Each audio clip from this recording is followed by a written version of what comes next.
샬롬. 7월 3일 월요일 아침입니다. 주일 잘 보내셨는지요? 네, 우리 주님께서 우리들에게 참 귀한 은혜의 말씀을 주셨습니다. 하나님은 우리들에게 사람을 세우라고 말씀하셨죠. 우리 교회 안에서 저도 우리 교우분들을 세우는 데 열심을 내겠습니다. 하나님의 거룩한 축복의 사람으로서 세워져 갈 수 있도록 교회 안에서 우리들의 삶의 모든 어려운 부분들이 함께 극복해져 나가는 그런 우리 귀한 성도님들이 될 수 있도록 우리가 함께 세워나갑시다. 저도 여러분을 위하여 열심히 기도하며 말씀으로 이끌며, 그래서 우리가 함께 하나님의 능력으로 이겨나가는 거룩한 하나님 나라를 이루어가는 우리들의 모습을 만들어냈으면 좋겠습니다. 그래서 하나님의 역사하심을 찬양하며 매 주일마다 하나님께서 우리에게 일주일 동안 행하신 놀라운 일들을 찬양하며 기뻐하며 감사하는 그런 예배가 패배자의 예배가 아니라 감사하는 예배. 물론 우리들의 죄악된 모습이 있어요. 철저히 회개하면서 다시 승리를 맛보는 그런 우리들의 삶으로, 하나님의 역사가 충만한 삶으로 우리가 채워질 수 있도록 서로를 세워주는, 하나님의 나라를 이루는, 하나님을 기쁘시게 하는, 또 가정과 교회, 이 사회가 놀라운 하나님 나라로 이루어지는 그 역사를 우리가 이루어 갑시다. 아멘. 네. 이번 주는 우리가 배울 말씀이죠. 호세아 6장 3절. 그러므로 우리가 여호와를 알자. 힘써 여호와를 알자. 그의 나타나면 새벽빛같이 어김 없나니 비와 같이 땅을 적시는 늦은 비와 같이 우리에게 임하시니라. 아멘. 네. 우리 하나님을 힘써 알아갈 수 있기를 원합니다. 그리고 하나님은요, 반드시 우리에게 역사하십니다. 임하십니다. 늦은 비와 이른 비로. 그러니 우리가 반드시 임하시는 우리 이 하나님을 믿고 기다리며, 그리고 그 역사를, 축복을 맛보는 우리들의 삶의 모습이 될 수 있기를 원합니다. 디도서 2장 1절입니다. 디도서 2장 1절. 오직 너는 바른 교훈에 합당한 것을 말하여 늙은 남자로는 절제하며 경건하며 신중하며 믿음과 사랑과 인내함에 온전하게 하고, 늙은 여자로는 이와 같이 행실이 거룩하여 모함하지 말며 많은 술에 종이 되지 아니하며 선한 것을 가르치는 자들이 되고, 그들로 젊은 여자들을 교훈하되 그 남편과 자녀를 사랑하며 신중하며 순전하며 집안 일을 하며 선하며 자기 남편에게 복종하게 하며. 아멘. 사도 바울이 디도에게 이 편지를 보내며 지금 디도를 사도 바울이 동력자로서 세워져 가고 있는 것입니다. 사도 바울이 하나님의 나라를 이룰 때, 교회를 세울 때 자기가 혼자가 아니죠, 그렇죠? 계측하고 또 이 목회자들에게, 또 교회 지도자들에게 맡기면서, 그러면서 그들을, 동력자들을 세워서 늘 동력자들을 위하여 기도하고 그들의 소리를 듣고 그들을 위로하고 조언하고, 이 디도에게 편지로서 어떻게 목회해야 될 것인지에 대해서 지금 가르쳐주고 있는 것입니다. 동력자를 끝까지 돌보는 거죠. 그렇죠? 맞습니다. 저도 우리 교우들을 동력자로 생각하고 든든히 세워서 우리 함께 사랑으로 한마음으로 서로를 아끼며 하나님의 나라를 이루는 우리들의 모습이 될 수 있기를 원합니다. 이렇게 브리스겔라와 아골라처럼 바울을 향하여 자기 목숨처럼 여기는 그런 귀한 동력의 관계, 얼마나 아름다워요. 든든하잖아요, 그렇죠? 이런 믿음의 사람이 있으면 우리 온 교우들이 이렇게 서로 간에 든든한 믿음의 동력자들이 된다면 세상 두려울 게 없습니다. 없습니다. 우리 이런 관계를 형성해 나갑시다. 동역자가 됩시다. 말하기를요. 디도에게 바른 교훈으로 말하라고 했습니다. 늙은 남자로는 절제하며 경건하며 신중하며 믿음과 사랑과 인내함에 온전하게 하고, 참 젊은 디도가요 나이 든 어른에게, 늙은 노인에게 이런 말 하기가 쉽지가 않아요. 그렇죠? 그러나 해야 되는 거예요. 왜요? 하나님의 말씀을 잡은 지도자이기 때문에, 목사이기 때문에 그는 말을 해야 되는, 가르쳐야 되는 것입니다. 늙은 남자, 절제, 경건, 신중. 그래요.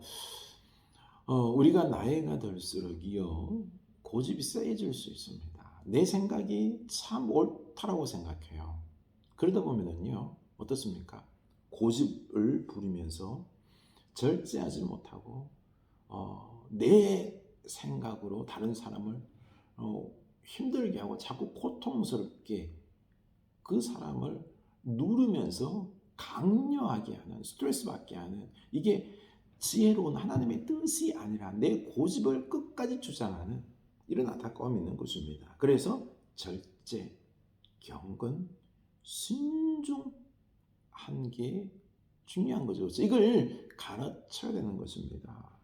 믿음과 사랑과 인내함에 온전하게 하고, 믿음, 사랑, 하나님을 믿고요 사랑하고 인내, 끝까지 하나님의 뜻이 이루어지고 사람이 변화될 수 있도록 인내하는, 그래서 온전하게 우리 어른들, 우리 나이 드신 우리 권사님들 온전해야 됩니다.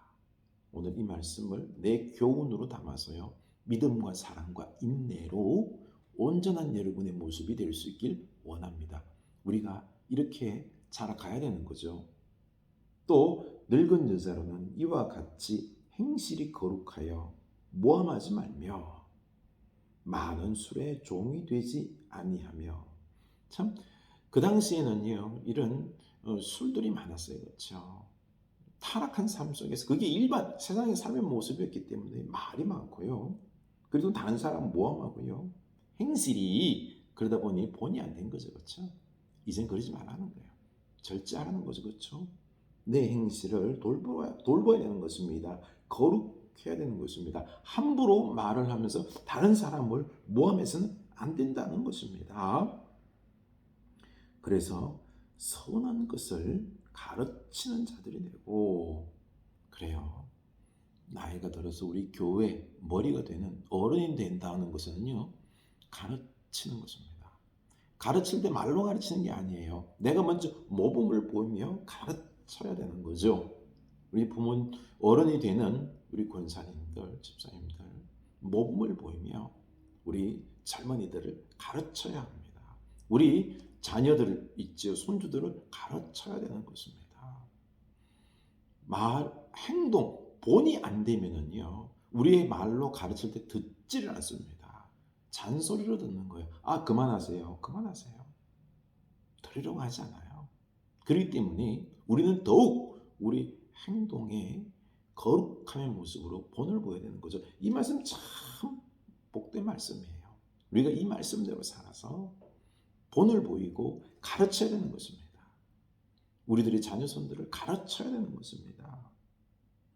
우리 아들과 그 딸들 있죠. 그죠? 젊은 여자들, 남편과 자녀를 사랑하고, 그리고 또 남편에게 복종하고, 하나님 말씀이 비방받지 않게 하기 위해서 이렇게 가르쳐야 된다는 것입니다. 5절 신중하며 순전하며 집안일을 하며 선하며 자기 남편에게 복종하게 하라. 이는 하나님 말씀이 비방을 받지 않게 하려 함이라. 아멘. 이렇게 우리 젊은 여자, 젊은 남자들을 가르쳐야 되는 것입니다. 사람을 세우는 거예요. 다. 그렇죠? 목사가 우리 나이 드신 어른들 특별히 더욱 신경을 써서요 가르치는 거죠. 세우는 것입니다. 그리고 또 나이 드신 어른들은, 평신도들은, 또 젊은 사람들은 또 세우는 겁니다. 이렇게 함께 세워서 이 세상을 변화시켜야 되는 것입니다. 하나님의 축복이 임할 것입니다. 이런 이제 우리들의 삶의 모습이 이런 윤리적인 모습으로 참 아름다운 본의 모습을 보여줘야 된다는 거죠. 이런 신학적인 근거가 뭘까 보면은요, 11절 모든 사람에게 구원을 주신 하나님의 은혜가 나타나 우리를 양육하시고 경건하지 않은 것과 이 세상 정욕을 다 버리고 신중함과 의로움과 경건함으로 이 세상에 살고. 아멘. 우리가 하나님의 은혜로 우리가 구원받았잖아요. 그렇죠? 우리가 이제 구원받았으면요, 이걸로 끝난 게 아니에요. 우리 구원을 베푸신 하나님께서 우리에게 또한 구원의 은혜뿐만 아니라 우리들 삶 속에서도 은혜를 베푸신다는 거죠. 하나님의 은혜가 나타나 우리를 양육하실 때, 맞아요, 우리를 양육하는 겁니다. 우리를 말씀으로 양육하고 훈련해서 우리가 하나님 말씀에서 자라나야 되는 것입니다. 우리가 양육받고는요, 이제는요 어떻게 해야 될까요? 경건하지 않은 것과 이 세상 정욕을 다 버리고, 경건하지 않은 것, 이 세상 정욕들은요 양육을 통하여서 이건 버려야 되겠네, 버려야 될 것은 버려야 되는 것입니다. 그리고 신중함과 의로움과 경건함으로 이 세상에 살고, 이제 삶으로 고쳐 양육받았으면은 경건함으로 신중함으로 살아내는 거죠. 그렇죠? 이 세상에 살아내는 겁니다. 이때 우리가 이제 살아낼 때, 순종할 때, 그때 복스러운 소망과 우리의 크신 하나님 구주 예수 그리스도의 영광이 나타나심을 기다리게 하셨으니 우리가 이렇게 살고 이제 소망을 가지고 기다릴 때 하나님의 영광이 나타나서, 그렇죠? 우리 삶 속에 나타나서 축복하신다는 것입니다. 소망 가운데 우리가 하나님의 영광을 기다릴 때 우리 살아계신 하나님께서 반드시 우리 삶에 임하셔서 놀라운 축복을 부어 주신다라는 것입니다. 변화의 역사를 이루어 주신다는 것입니다. 그래서 14절 그가 우리를 대신하여 자신을 주시면 모든 율법에서 우리를 속량하시고 우리를 깨끗하게 하사 선한 일을 열심히 하는 자기 백성이 되게 하려 합니다. 아멘. 이건 거예요. 예수를 대신하여 죽게 하심으로 우리를 구원하신 것, 불법에서 우리를 구원하시고요. 그리고 또 우리를 깨끗하게 하시고 이제는 이 땅 속에서 선한 일을 열심히 하는 자기 백성 되게 하는, 하나님은 당신의 백성 책임져요. 그래서 선한 일을 열심히 하게 함으로 말미암아 축복하시는 거예요. 이 세상의 거룩한 삶의 모범을 보이는 거죠. 이 세상을 구원하는 것입니다. 이 세상에 하나님 나라를 이루는 것입니다. 그래서 세상 많은 사람들이 자기 백성을 통하여 축복을 보고는요, 거룩하고 아름다운 모습을 보고는 하나님께 돌아오게 하는, 거룩한 하나님의 나라를 만드는 이 하나님의 계획이 있는 것입니다. 우리 하나님의 백성 여러분, 우리 이 하나님 말씀을 붙잡고 양육받고 우리가 이 하나님의 나라를 이루는 거룩한 삶의 모습을 살아내는 여러분들 될 수 있기 원합니다. 하나님이 반드시 축복하십니다. 세워주십니다. 우리 교회 안에서는 함께 서로를 세워갑시다. 아멘.